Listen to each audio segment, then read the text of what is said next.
भाई AC on कर दो।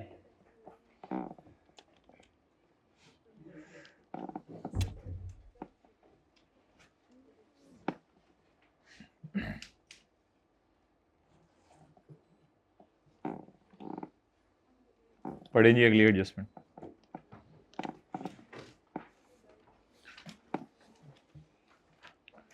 Packaging material worth ₹0.6 packaging material worth ₹6 million वो रिटर्न टू सप्लायर। तो page 601 is it a purchase return और sale return? Purchase return. Purchase क्या हो रही है? कम। इससे इनपुट क्या होगा? इनपुट बढ़ने से हुकूमत को नुकसान होता है, इनपुट कम होने से तो हुकूमत को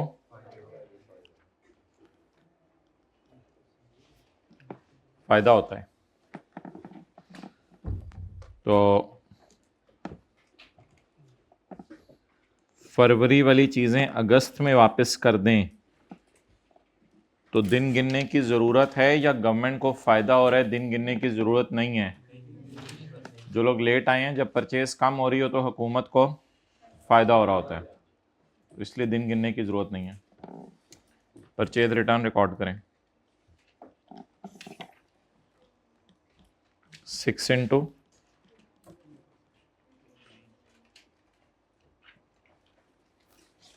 कैलकुलेशंस वाले बच्चे किधर हैं?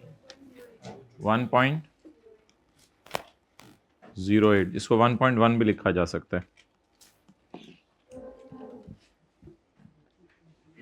आइए बैठिए, पीजिए, लीजिए। अच्छा जी, a purchase of raw material from registered person of 2.9 million on 10 February was गलती से फरवरी की रिटर्न और उसके बाद भी रिकॉर्ड करना भूल गए हैं। सेक्शन 7 के 1 की आखिरी 2 लाइनें। फरवरी का भूला हुआ इसमें दिन नहीं गिनने होते, इसमें महीने गिनने होते हैं। मार्च में, अप्रैल में, मई में, जून में, जुलाई में, अगस्त में बड़े मौके पे आया है। आ जाए आ जाए, मरहबा मरहबा, दरवाजा खोलें जिनके लिए वर्किंग वन में।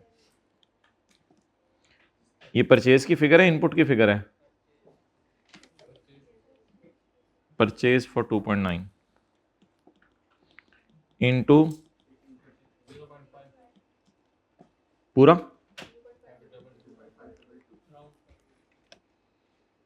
ओके गाय भाई हाइब्रिड में अस्सलाम वालेकुम, how are you? We are missing you. Okay. Perfume having retail price of 1 million were provided to marketing staff as a part of promotional campaign allowing walk-in customers at malls and to try the fragrances for free। तो मुफ्त के अंदर किसी को fragrance लगा रहे हैं तो ये सेल में जाएगा। मैंने कहा था अपनी बनाई हुई चीज़ें आप घर ले जाएं या बिजनेस में यूज़ कर लें, ये इनका बिजनेस यूज़ है। बोलें putting to business use of goods produced during taxable activity। Perfumes तो बनाना हमारा कारोबार है ना, तो पुटिंग टू बिजनेस यूज, अपने ही बिजनेस में। एक और सवाल भी आया था, मशीन बनाई थी ओन मैन्युफैक्चर्ड इक्विपमेंट और अपने ही R&D डिपार्टमेंट में यूज कर ली थी। तो जो खुद चीजें बना के खुद ही इस्तेमाल कर रहे हो अपने बिजनेस में, putting to business use of goods produced. जो बनाई हो प्रोड्यूस कैसे मुझे पता चला? ऊपर से हमारा मैन्युफैक्चरिंग का काम है कॉस्मेटिक्स का, तो कॉस्मेटिक्स की दुकान पे परफ्यूम भी बनता है, मिलता है। इसको कहाँ डाल दें? सेल में। कितना? सप्लाई की डेफिनेशन ऑफ पर।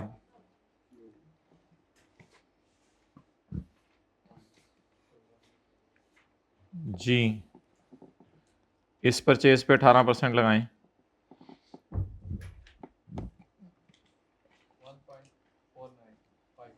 1.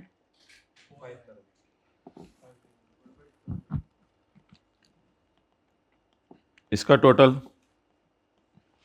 किसी टीए को बुलाएं समीउल्लाह के अलावा। इसका टोटल, ये कोई छोड़ने आया था? अच्छा ठीक, 4.92।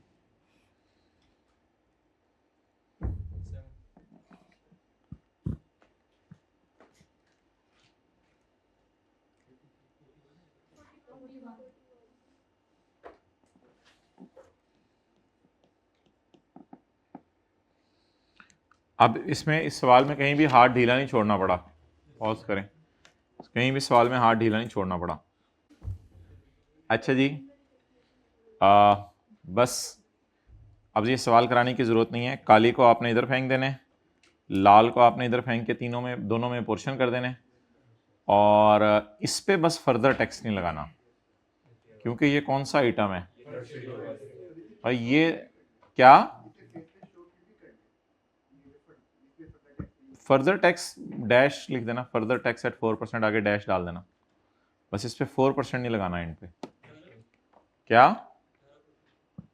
18% तो लगेगा ना यार, इसी तो ना करें, मुझे न्यूमेरिकल का फेस बनवाने भी क्यों मजबूर कर रहे हैं? जब न्यूमेरिकल का फेस बनना शुरू होगा तो इसको हम डब्बे में लेंगे, इसको डब्बे में लेके 41 पे 18% लगा देंगे, वो तो लग जाएगा खुद ही, वो तो ना चाहते हुए लग जाएगा, आपको पता ही नहीं चलेगा, क्योंकि उससे तो यूज टू हो चुके हैं हम।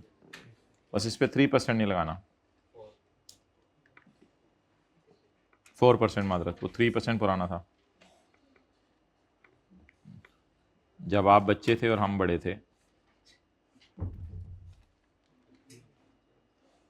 कौन सा क्वेश्चन था? 30 तो इस तरह लिख सकते हो, अब not applicable as item of third schedule, इसलिए पूरे 41 पे 18% लगाया हुआ है। ठीक है, चलें ठीक है। अच्छा, ये लाइन जो है ना, मैंने आपको एक कटवानी थी क्वेश्चन नंबर 29 में, ये वाली लाइन आपको कटवानी थी, ये वो पुराने लॉ के मुताबिक लिखी हुई है।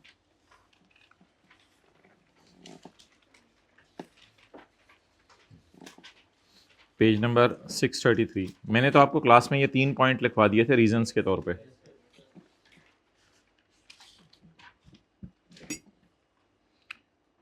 पेज 633।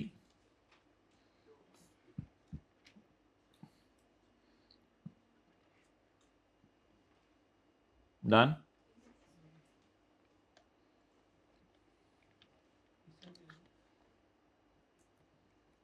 क्वेश्चन नंबर 29 है मेरे ख्याल से ये। क्या कटवाइए वो,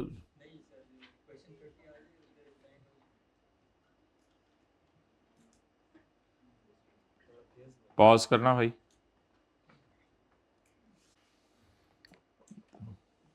हद होगी, पता नहीं कितने और सवाल कराने हैं इन्होंने, आखिरी अटेम्प्टों के सारे सवाल कर लिए हैं, फिर भी बैठे हुए हैं। और ये तो सवाल होमवर्क में दे दिया शुरू, ये तो सवाल होमवर्क में दे दिया था ना।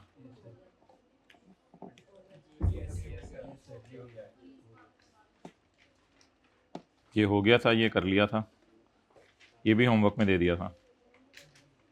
नहीं जी, नहीं हुआ हुआ, पता नहीं, मुझे नहीं पता।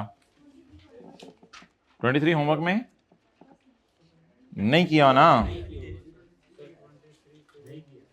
अच्छा चलें चलें चलें चलें चलें, बस इसको मैं सॉल्व नहीं कर रहा, सीधा सीधा चलें। तो बेटा 23, बेटा 23 आपके पास नहीं है, ये 22 के बाद होगा, पेज 594 पे। क्यों नहीं है? हाथ होगी। ये सेल कितने परसेंट है? ये 18 जमा। आप लोगों की कोई चीज़ नहीं लिखनी है तो लिखिएगा, ऐसे मेरे साथ लिखते ना रहे, कोई ऐसी चीज़ आपको पता चले, ओह अच्छा, फिर उसको लिख लीजिएगा, वरना रिलैक्स। तो एग्जाम गुड्स, इसको आप कहाँ डालेंगे? वर्किंग 2 में exempt sale. Purchase from registered, exempt goods from registered ignore.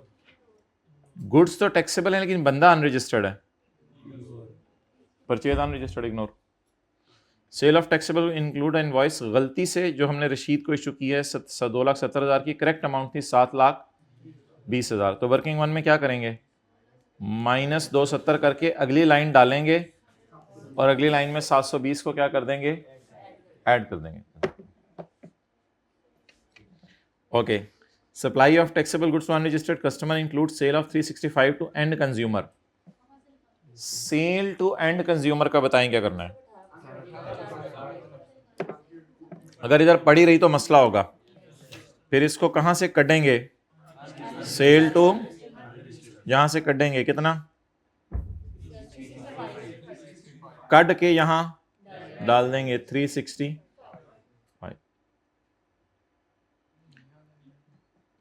नई लाइन में ही डालेंगे, तारीफ की बात है। तो या तो इतनी तो अब है ना मेरे ख्याल से आप लोगों के पास। Purchase from registered supplier include amount of 18 lakh paid for purchase of raw material, however invoice of only 40% is received.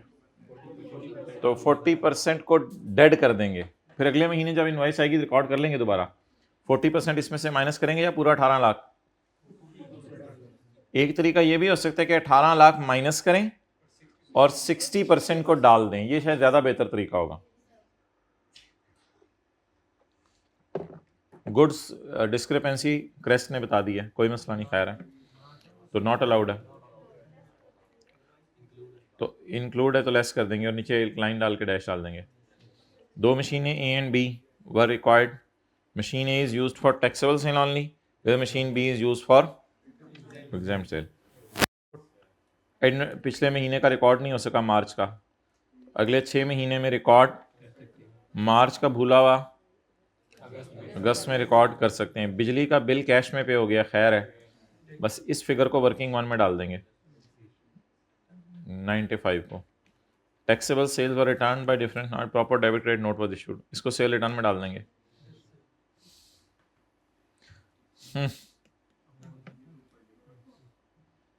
पता नहीं कैसे सवाल बना ले बच्चों वाले। चलें आगे। ये होमवर्क कभी भी कर लीजिएगा। मैं ये वाला सवाल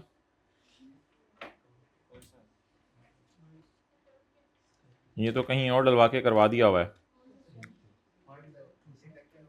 क्वेश्चन 20 लेक्चर नोट्स में डलवा के करवा दिया हुआ है, इसकी कोई इक्का दुक्का एडजस्टमेंट है उसको फिर देख लेंगे। इसको मैं ऐसे ऐसे कर जाता हूँ। ये वाला ये भी करवा कर पूछ चुके हैं आपको, ये हेलोविन टूथब्रश और इधर एक्सपोर्ट एग्जाम सेल, ये भी लेक्चर नोट्स में डाल के करवा दिया हुआ है।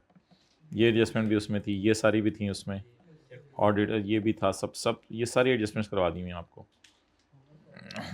नहीं होमवर्क में भी रहने दें, तैयारी करें। ये पैकिंग मटीरियल भी करा दिया हुआ है, हाई क्वालिटी केबल्स, 5 बिजली की केतलियाँ, एडवांस डिस्काउंट कूपन भी करवा दिया हुआ है आपको। ये एडजस्टमेंट एक रहती है लिक्विड नाइट्रोजन वाली, ये भी करवा दी हुई है, सॉरी ये एक रहती है, ये कर लेंगे। मतलब ये कि मैं जा रहा हूँ, ये सवाल भी यहाँ तक आपको करवा दिया हुआ था, फिर और कहीं जाके इसका है, एक दो एडजस्टमेंट्स इसमें रहती हैं, कर लेंगे, इससे पीछे वालों की कोई ज़रूरत नहीं। चलो यार बंद करो रिकॉर्डिंग, क्या करना है। सबर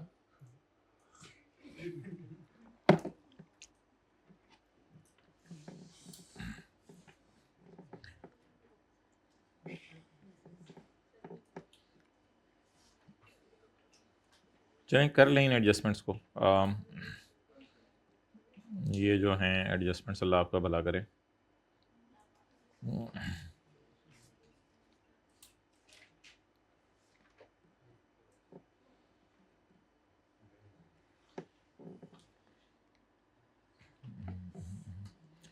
जी एडजस्टमेंट नंबर V आई पढ़ें।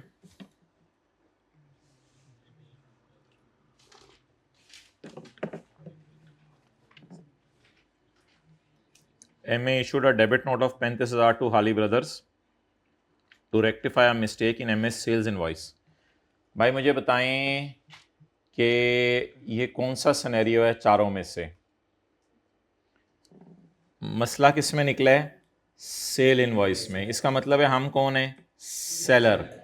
सेलर कौन सा डेबिट नोट इशू करता है, सेलर देख लेते हैं कौन सा डेबिट नोट इशू करता है।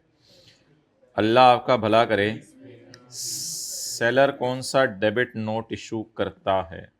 शुक्र है बायर कटा हुआ है, मैं ना कटा होता तो मैं काट देता। सेलर कौन सा डेबिट नोट इशू करता है? जब सेल प्राइस बढ़ आता है तो इसका मतलब है सेलर कौन सा नोट इशू करे? अच्छा, एक मजे की बात सुने, यहां से हम देखते हैं ये डेबिट नोट है और यहां से हम देखते हैं गवर्नमेंट को फायदा हो रहा है।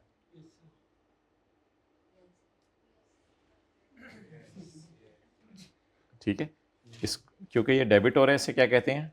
Debit note. सेल बढ़ने से गवर्नमेंट को, यहां से हम देखते हैं ये डेबिट नोट है, यहां से पता चलता है गवर्नमेंट को फायदा हो रहा है। आप बताएं सिनेरियो कौन सा बना? सिनेरियो 3, जहां सेल प्राइस बढ़ रही है तो इससे आउटपुट बढ़ेगा तो गवर्नमेंट को मत गिने दिन, ये नवंबर की कोई जरूरत नहीं है, मुझे दिन गिनने की जरूरत नहीं है।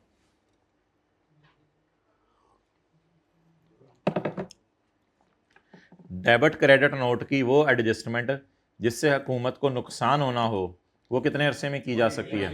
इससे तो हुकूमत को क्या हो रहा है? फायदा हो रहा है। अब बताएं इसका क्या करना है, इसका VIII का वर्किंग नंबर 3 में जाके 35 ऐड कर देना है, यानी 35 को शो कर देना है, सेल बढ़ा देनी है। Where for any valid reason बोलें, the VOS has increased the seller shall issue a debit note. यही ज़हन में आया था या कुछ और आया था?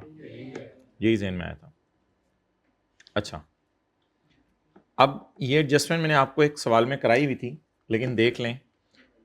इनपुट पुराने महीने का है 2,45,000, इसमें 1,20,000 की चीज़ें पड़ी हैं जिनको हमने डिस्ट्रॉय कर दिया है हमारे महीने में। तो डिस्ट्रॉयड चीज़ों का इनपुट आज क्या डिसाइड किया था? वर्किंग 1 में जाके माइनस करना है, लेकिन इसका फेस पे ही माइनस कर देंगे क्योंकि ये इस फिगर में पड़ा हुआ है, तो यहीं से माइनस कर दें, ज़्यादा बेहतर है। इसको वर्किंग 1 में जाके माइनस करेंगे या फेस पे माइनस करेंगे? तो फेस के ऊपर आपको याद है जब हमने ब्रॉट फॉरवर्ड लिखा था तो हमने 245 माइनस 120, शायद आपको याद हो।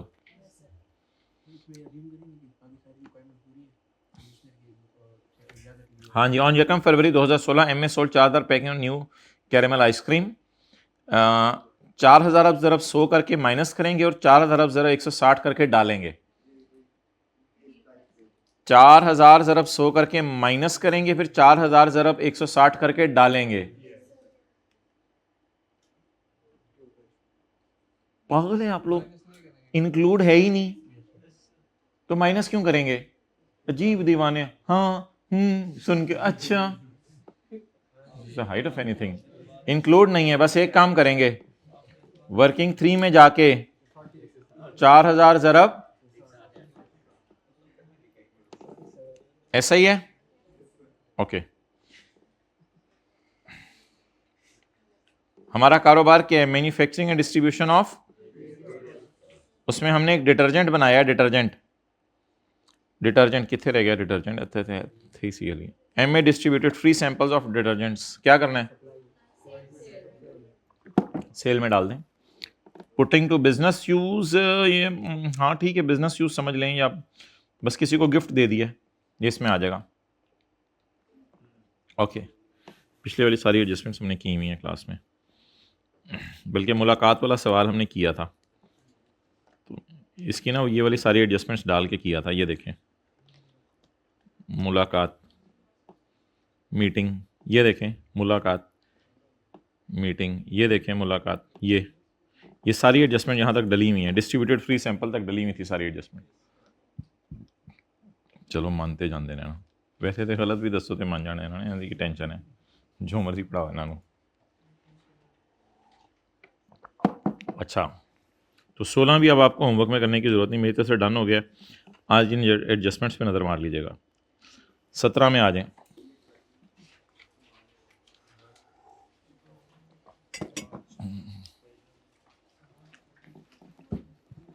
अच्छा जी, इसमें जो एडजस्टमेंट स्कीम है वो रिवाइज हो जाएंगी, और जो नहीं है वो आपको मिल जाएंगी कि आज हमने की हैं क्लास में। जो आपको नोट्स आएंगे उसमें सिर्फ नई वाली लिखी होंगी। Packing material from register supplier include material worth ₹1.5 lakh, which is used for packing electric Motors on 31 August these Motors was still in stock.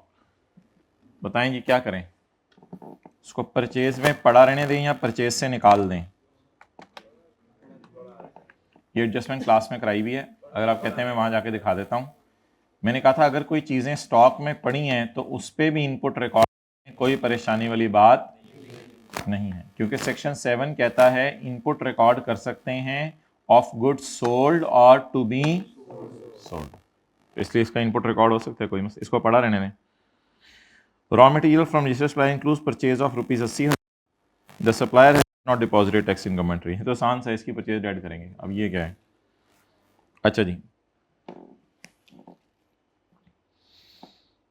ये तरह पॉइंट 3 पढ़ें। पॉइंट 3 बस नोट्स में लिखा होगा, रिवाइज करना है, ये आज नहीं है। क्वेश्चन 17 का 3 कार्टून्स नहीं कि पिंक पैंथर उठाया और 3 cartons of sulphuric acid were sold to a registered distributor at a price of 1,10,000 पर कार्टून। डिस्ट्रीब्यूटर नॉर्मली इन चीज़ों को रिटेलर्स को बेचता है 135,000 का। बताएं जी सेल किस पे डालें? हाँ जी, अच्छा distributor normally sales to retailer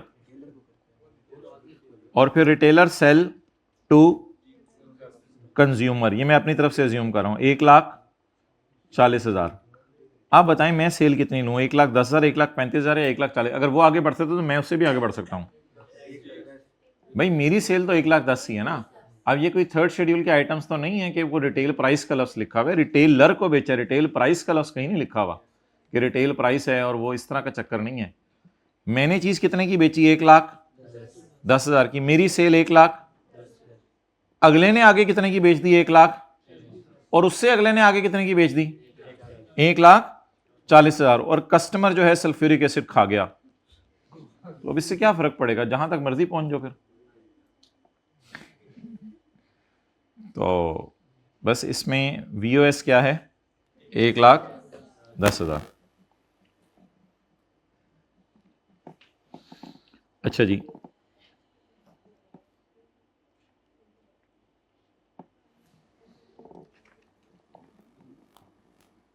जी बताएं भाई इसका क्या करना है। इसके बाद लिखा होगा लास्ट पैरा पॉइंट 2, आपके नोट्स में लिखा होगा, क्योंकि ये वाला भी पॉइंट 2 है ना, ताकि मिक्स ना हो जाए। लास्ट पैरा पॉइंट 2 बताएं जी।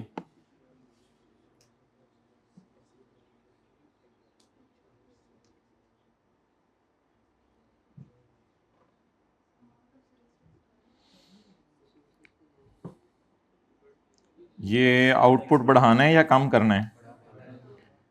ये सेल क्या फिगर है या परचेज की फिगर है? Supply of chemical to a customer का मतलब बताएं। Supply of chemical to a customer का मतलब बताएं। सेल की फिगर है। तो इन अप्रैल हमने गलती से सेल्स टैक्स 58 लिख दिया है, हालांकि वो 85 था। अब मुझे वाजे तौर पे लग रहा है कि आउटपुट बढ़ रहा है, आउटपुट बढ़ रहा है। आउटपुट बढ़ने से गवर्नमेंट को क्या होगा? फायदा होगा। अब अगर आउटपुट बढ़ने से गवर्नमेंट को फायदा होगा तो ये एडजस्टमेंट किसी भी टाइम कर सकते हैं। अप्रैल की अगस्त में सही कर लें। यहां 6 महीने की लिमिट नहीं है। ये वो जो 4 सिनेरियोस डब्बे वाली हैं ये वो हैं, तो यहां 180 डेज की लिमिट है, 6 महीने की नहीं है। और यहां वो तो भूला हुआ इनपुट था, ये भूला हुआ आउटपुट है मेरे ख्याल से। तो यहां पे फिर वो लगेंगे डेबिट क्रेडिट नोट के रूल्स। तो ये सिनेरियो 3 बनेगा जिसमें वैल्यू ऑफ सप्लाई बढ़ी है या टैक्स बढ़ा है। तो सिनेरियो नंबर 3। अब बताएं वर्किंग नंबर 3 में जाके क्या करेंगे? कितने से? यार ये ना एक मसला आया था असल में। आप देखें इधर ना चीजें 100 पे पड़ी होती हैं, वर्किंग 3 में चीजें 100 पे पड़ी होती हैं, इसलिए फेस पे जाके हम 18 लगाते हैं ना।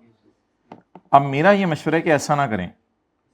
मेरी ये राय है कि नहीं, डायरेक्ट फेस पे ना लेके जाएं, फेस को ऐसे परेशान करेंगे आप। 85 माइनस 58 कितना आया? ये पड़ा हुआ है 18 पे, मुझे 100 दे दो, क्योंकि वर्किंग 3 में सारी फिगर्स किस पे पड़ी होती हैं?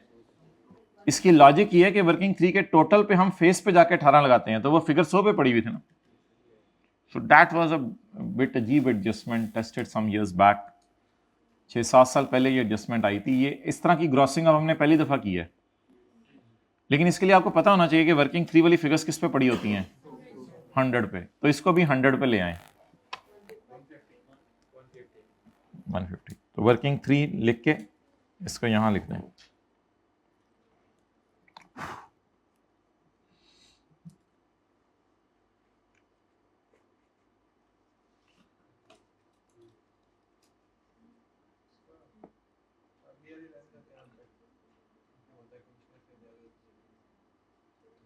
मेरी तरफ देखो, मैंने भी पढ़ी अगली वाली लाइन, मैं पढ़ के बताऊंगा। मुझे पता है पूछने का, थोड़ा सा अरसा हो गया मुझे भी पढ़ाते हुए, पता है क्या क्या लोग पूछते हैं और क्या लिखा हुआ है क्या समझाने। आप अच्छे बच्चे इसलिए मैंने आपको कह दिया। अच्छा, अभी तक एसए ने परमिशन नहीं ली कमिश्नर से रिटर्न रिवाइज करने की। असल में एक सेक्शन हमने पढ़ा हुआ है कि रिटर्न रिवाइज की जा सकती है, तो ये ना एक गलती है अप्रैल की। अप्रैल की गलती अगस्त में सही करने के 2 तरीके हैं, मिसाल दे रहा हूं। एक तरीका ये कि अप्रैल की ही रिटर्न रिवाइज कर लें, यानी अप्रैल की कैलकुलेशन दोबारा जाके गवर्नमेंट को जमा करा दें। दूसरा तरीका ये डेबिट क्रेडिट नोट वाला है कि आप क्या करें, नोट इश्यू करके गुजारा चला लें। 180 डेज की तो लिमिट है ही नहीं, सेल बढ़नी है, जब मर्जी करेंगे एडजस्टमेंट।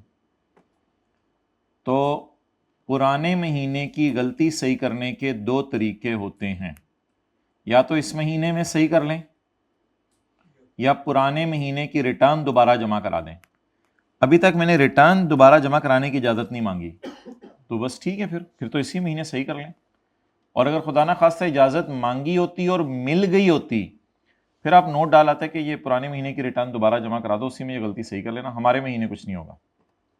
फिर तो मेरे ख्याल से यही बेहतर था ना, फिर हमारे महीने इस गलती को सही ना करते। गलती कौन सी है, हमारे महीने की है पुराने महीने की है? इसको सही करने के 2 तरीके बताएं। पहला, हमारे महीने में डेबिट नोट इशू कर दें, नहीं तो फिर रिटर्न रिवाइज कर दें अप्रैल की। फिर अप्रैल की रिटर्न पूरा सिस्टम में पड़ी होगी एफबीआर के, वहां जाके उसको डिलीट की ऑप्शन रखें कि मैं अपनी नजर में उसको डिलीट कर रहा हूं और नई में दोबारा जमा करवा रहा हूं। तो लिखें, अभी तक रिटर्न रिवाइज करने की इजाजत नहीं मांगी, इसलिए हमारे महीने ही गलती सही कर देते हैं। अभी तक रिटर्न रिवाइज करने की इजाजत नहीं मांगी, इसलिए हमारे महीने ही गलती सही कर देते हैं। गलती,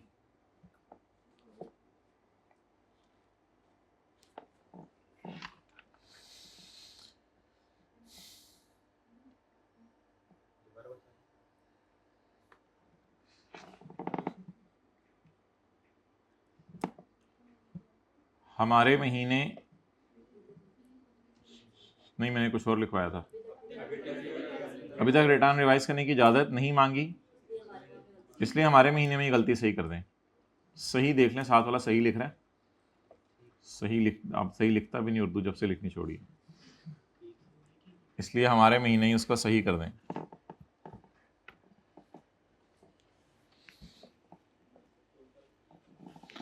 चलें जी, रिवीजन करते हैं। ये एडजस्टमेंट किसी को याद हो, ये आज के नोट्स में नहीं डली होगी, लेकिन वैसे पूछ रहा हूं। पॉइंट 1,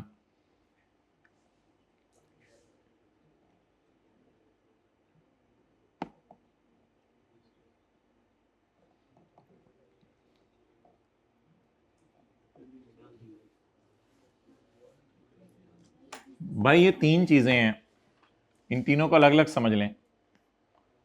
भूला हुआ इनपुट अगले 6 महीने में कभी भी रिकॉर्ड कर सकते हैं, उसके लिए 6 महीने की लिमिट है।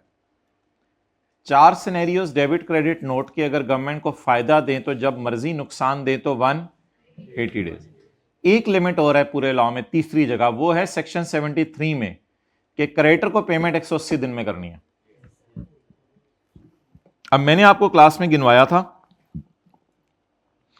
कि 10 फरवरी से गिनना शुरू करें, तो 3-4 अगस्त को, पता नहीं आप लोगों ने क्या 5-6 अगस्त गिनवाई थी आप लोगों ने, तो उस दिन 180 दिन पूरे हो गए थे। कैलकुलेटर पे गिन लें, चलें, ये 28 माइनस, ये लीप का साल है मेरे ख्याल से 16, तो 29 माइनस 10 लिखें, 19 फरवरी के, मार्च के डालें 31, अप्रैल के डालें, डालते जाए, मैं रुकवा दूंगा, मई के डालें, जून के डालें, जुलाई के डालें। अब जरा टोटल कर लें, 172, 8 दिन अगस्त के डाल लें, तो 8 अगस्त को 180 डेज पूरे हो गए। अब बताएं, मैंने 180 डेज में पेमेंट किया या उसके बाद? सजा कैसे देनी थी, किसी को याद हो इसको सजा कैसे देनी थी? मुझे बताएं, जब ये परचेज उधार पे की होगी तो किस वर्किंग में डाली होगी? 1 में। आज इसे इस वर्किंग से निकाल दें, लेकिन फरवरी की रिटर्न रिवाइज करने की जरूरत नहीं, हमारे महीने में इस गलती को सही किया करेंगे। तो बता दें, अगर क्रेडिटर को 180 दिनों में पेमेंट ना हो तो क्या करें? 180वां दिन हमारे न्यूमेरिकल के महीने में पूरा हो रहा है यार, हो रहे ना भाई, किस गांव से आए हैं आप लोग? ओ भाई, अगस्त हमारा न्यूमेरिकल है और हमारे 8 अगस्त को जुर्म साबित हो गया, तो अगस्त के न्यूमेरिकल में इसको सजा दे दें। कैसे सजा देनी है? छोटा सा लिख लें, वर्किंग 1 में जाके कैसे सजा देनी है? वर्किंग 1 में जाके लेस पेमेंट जो कि लेट की है, कितनी? जरब, हाँ जी, 54 को लेस कर दें वर्किंग 1 में, लेस कर दें वर्किंग 1 में, अलग लाइन डाल के, नई लाइन डाल के। ये भी आपके नोट्स में लिख देंगे, ये भी रिवाइज कर लीजिएगा, ताकि वरना फिर आप लोगों ने लास्ट 2 जो है ना उसमें .1, तो वरना आप लोगों ने ज़्यादा ही है। अच्छा, ये पता कैसे चला कि ये क्रेडिटर को पेमेंट इतनी लेट हुई है? वो कहता था आउटस्टैंडिंग है, 15 अगस्त तक नहीं पे की थी, तो अब जाके पे कर दी। अच्छा, अब कितनी जगह लिमिट्स हैं? 3 जगह। अगर भूली भी परचेज, उसमें दिन नहीं गिनने, उसमें अगले 6 महीने। क्रेडिटर को पेमेंट कितने दिन में हो जानी चाहिए? 8 अगस्त को साबित हो गया था कि पेमेंट नहीं हुई, क्योंकि 15 को हुई है, तो 8 को इसको सजा दे देनी चाहिए। अब अल्लाह का शुक्र है, अगस्त के न्यूमेरिकल में हम इसे डालेंगे, क्योंकि 8 अगस्त को सजा देनी है, तो अगस्त का न्यूमेरिकल हमारे हाथ में है। और आखिरी बात, 4 एडजस्टमेंट डेबिट क्रेडिट नोट किए हैं, उनके लिए कितनी लिमिट है? गवर्नमेंट को नुकसान हो रहा हो तो, वरना कोई लिमिट नहीं है। अच्छा जी, वो तो सेलर फर्दर 180 डेज मांग सकते हैं, उसमें फिर सवाल में बताया होगा कि उसने कमीशन से याद ले ली है।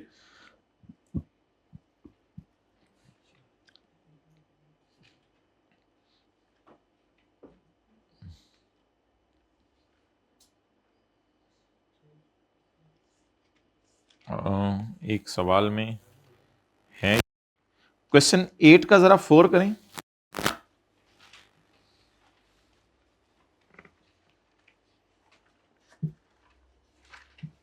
क्वेश्चन 8 का 4,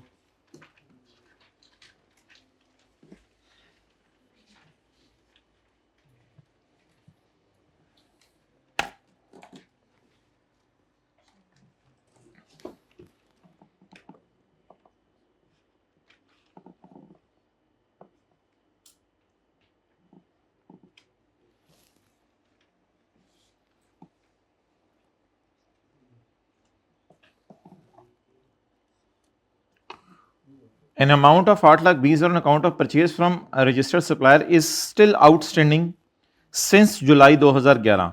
उसकी परचेज अल्लाह का शुक्र है रिकॉर्ड हो गई थी जुलाई में। परचेज किस महीने की है? जुलाई की। कब तक पे नहीं हुई? अभी तक पे नहीं हुई। और हम कहां खड़े हैं? पिछले सवाल में तो 180 दिनों बाद पे हो गई थी, फिर भी सजा देनी है, लेकिन इधर तो उसने ये भी नहीं बताया पे हुई है, सजा तो इधर बनेगी। जरा मुझे दिन गिन लेने दें यार, ये वर्स्ट क्वेश्चन है, इसमें इसको डेट बतानी चाहिए थी। तो चलें 31 जुलाई से मैं गिनना शुरू कर देता हूं।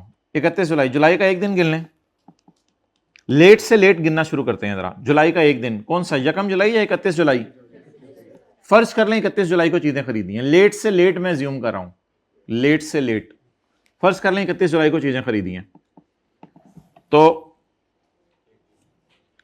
एज्यूम 31 जुलाई, एज्यूम क्या कर लिया, लिख लिया आप लोगों ने चौथा सा करके।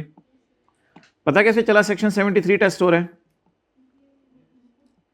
Is outstanding, is still payable, is to be paid, is yet not paid, इन सारों से हमारे जहन में क्या आना चाहिए, सेक्शन 73 के पेमेंट अभी तक 180 दिनों में नहीं हुई। जुलाई का एक दिन, अगस्त, सितंबर, अक्टूबर, नवंबर, दिसंबर, जनवरी, 31, जरा यहां टोटल करें, 185, एक्सेलेंट, 185। भाई मैंने लेट से लेट भी अज्यूम किया है, लेट से लेट भी मैंने अज्यूम किया है, तो भी हमारे महीने में 180 दिन पूरे नहीं हो रहे, उससे पहले ही पूरे हो गए हैं। बता दें ये 31 जनवरी नहीं लिखना चाहिए मुझे यहां पे क्या लिखना चाहिए, 27 जनवरी। 27 जनवरी को ये मुजरिम साबित हो गया है, तो किस न्यूमेरिकल में सजा मिल गई होगी, जनवरी के। फरवरी के न्यूमेरिकल में सजा नहीं देनी, ये सवाल था मजे का जो रोक के रखा हुआ था, फरवरी के न्यूमेरिकल में सजा नहीं देनी। हाँ, अगर आप 1 जुलाई अज्यूम करते फिर भी यही जवाब आना था, 1 जुलाई से गिनना शुरू करते फिर तो 180 दिन दिसंबर में पूरे हो जाने थे। मैंने मैक्सिमम लेट से गिनना शुरू किया। सवाल में डेट तो नहीं बताई हुई थी, लेकिन माय डियर जो मर्जी डेट अज्यूम कर लेते, जवाब यही आना था कि जनवरी में या दिसंबर में हमारे 180 दिन पूरे हो जाने थे। अब बड़ा बड़ा सा लिखें, 27 जनवरी को 180 दिन पूरे हो गए हैं, इसलिए जनवरी के न्यूमेरिकल में ही इसने वर्किंग 1 में माइनस कर लिया होगा, सजा देनी थी ना वर्किंग 1 में माइनस करके। बोले मैंने क्या कहा है, 27 जनवरी को 180 दिन पूरे हो गए हैं, इसलिए जनवरी के न्यूमेरिकल में ही इसने माइनस कर लिया होगा।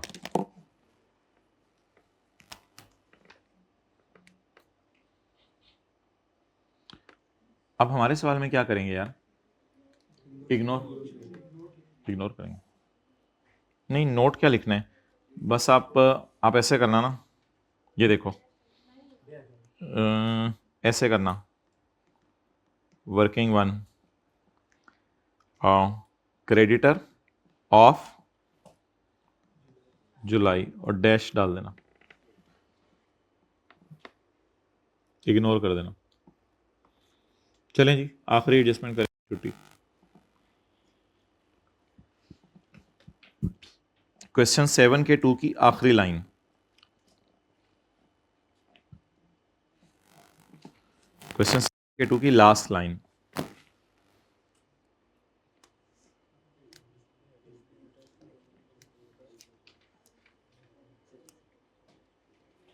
ये कौन सी वाली एडजस्टमेंट है, ये कौन सा अब हमने टॉपिक शुरू कर दिया है, हाँ कौन सा सेक्शन है भाई, ये बताएं जरा, बोले ना यार, वही है जिसकी 2 सवाल अभी की हैं, हद होगी। एक तो is still payable, still payable, उधर आउटस्टैंडिंग लिखा था, इधर पेएबल लिखा हुआ है, अच्छा वही है, बता दिया करें, still payable, is still outstanding, is to be paid, has not been paid, he is demanding but we are not paying, सारा सेक्शन 73 है। तो कहते हैं उसे उर्दू में पेपर बना दिया करे, 7 सेक्शन का आगे नंबर भी लिख दिया करे, इसमें से पूछ रहा हूं मैं, कितने लोगों को पता चल गया था सेक्शन 73 है, बस वो लोग हाथ खड़ा करें, बस ऐसे 3-4 लोग मुझे चाहिए बस। मैंने कहा आप लोग माशाल्लाह अच्छे बच्चे हैं। अब दिन गिनना शुरू करें, 28 नहीं गिनते इसमें, 28 के दिन, 28 की परचेज है, उससे आगे गिनना शुरू करें। जनवरी में 31 माइनस 28, फेब्रवरी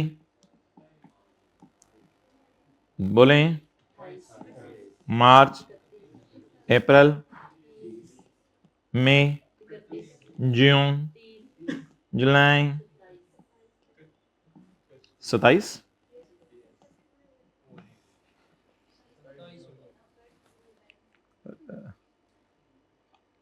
अब आप लिख दें 27 जुलाई को जुर्म साबित हुआ है, इसलिए अगस्त में सजा नहीं देंगे। ये जुलाई के न्यूमेरिकल में सजा मिल गई होगी, वही जो अभी पिछले सवाल में लिख के आए हैं। 27 जुलाई को यूज कर लें मोबाइल। 27 जुलाई को 180 डेज पूरे हुए हैं,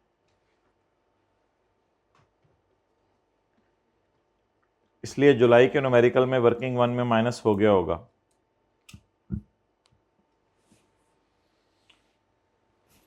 अल्लाह अकबर, इसलिए जुलाई के न्यूमेरिकल में वर्किंग वन में माइनस हो गया होगा।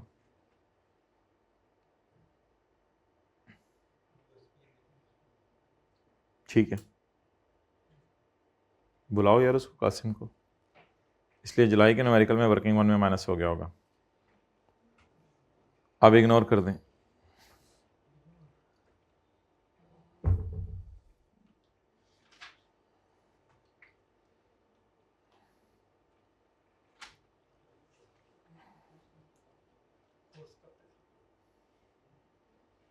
चलो यार, जाके वो रिकॉर्डिंग ऑफ कर दो बस।